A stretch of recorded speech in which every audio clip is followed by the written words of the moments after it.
আসসালামু আলাইকুম গাইস, দেখতে পাচ্ছেন গাছের গোড়ায় এত আগাছা জন্মাইছে, মানে বলার মতো না। এগুলো পরিষ্কার না করে দিলে এই গাছগুলো কিন্তু এরকম মেচুর এবং কি গ্রোথ পাবে না। সম্পূর্ণ খাবার কিন্তু এই গাছেই টেনে নেয়। দেখছেন কীরকম গাছ হয়েছে, প্রত্যেকটা টবে একই অবস্থা। আমাদেরকে দেখাই কী পরিমাণে ঘাস। এগুলোর কিন্তু পরিচর্যা করা লাগে না, এগুলো কিন্তু এমনি হয়। আর আমরা গাছ এত পরিচর্যা করি, তারপর গাছ হইতে চায় না। বুঝছেন, এই যে এটা তো না, প্রত্যেকটা গাছের গোড়ায় আগাছার অভাব নেই।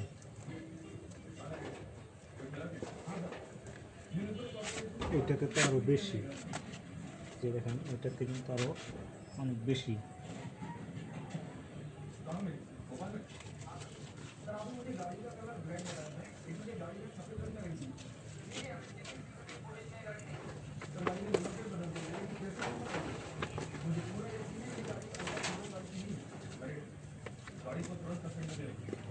কি পরিমাণ আগাছা হয়েছে, সার মাটি পাইছে, সার মাটি পাই এরকম হওয়া হয়েছে। গাছের যে খাবার সংগ্রহ করবে সেই খাবার এই আগাছা সংগ্রহ করতেছে। দেখেন কি পরিমাণ আগাছা হয়েছে। এখন আপনাদের গাছগুলো দেখাই, দেখেন এই যে গাছটা কিন্তু স্প্রে করার পরেও কিন্তু এখনও সার্ভাইভ করতে পারে নাই। আর এটা তো আরও হিউজ পরিমাণ জঙ্গল। এটা বেঁচে আছে কি না বুঝতেছি না, দেখতেই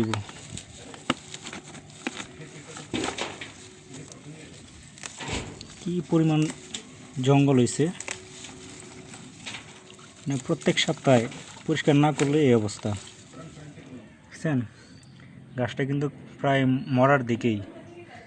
এরকম প্রত্যেকটা গাছ, এই যে এখানে কিন্তু অলরেডি গাছটা মারা যেতেছিল, কিন্তু মনে হচ্ছে আবার বেঁচে যাবে। এই যে মরিচও আসতেছে। আর এটাতে তো আলহামদুলিল্লাহ অনেক ফুল চলে আসছে, দেখতে পাচ্ছেন প্রত্যেকটা ডালে ডালে কিন্তু ফুল। আর এটা হচ্ছে আমার নাগামরিচের গাছ, এখনও কোনো ফুল দেখা পাইনি। ইনশাল্লাহ যদি আল্লাহ দেয় তো অবশ্যই মরিচ ধরবে এবং ফুলও আসবে। আর এটা হচ্ছে বিন্দু মরিচের চারা, দেখছেন এটাতে ফুলও চলে আসছে। এই যে ফুল কিন্তু চলে আসছে, দেখছেন। আর এটা হচ্ছে বিন্দু মরিচের চারা, কিন্তু এটাতে রোগে আক্রমণ হয়েছিল, এই যে পাতা কুকরানো। এটা কিন্তু মরিচ গাছের কমন রোগ। এটা স্প্রে করে দিছিলাম, স্প্রে করার পর এই যে দেখেন নিচে থেকে যে শাখাটা হয়েছে, এটার পাতাগুলো কিন্তু আলহামদুলিল্লাহ অনেক ভালো। এই যে এটাও মানে সাইড দিয়ে যে শাখাগুলো হয়েছে, এগুলোর পাতা কিন্তু অনেক ভালো।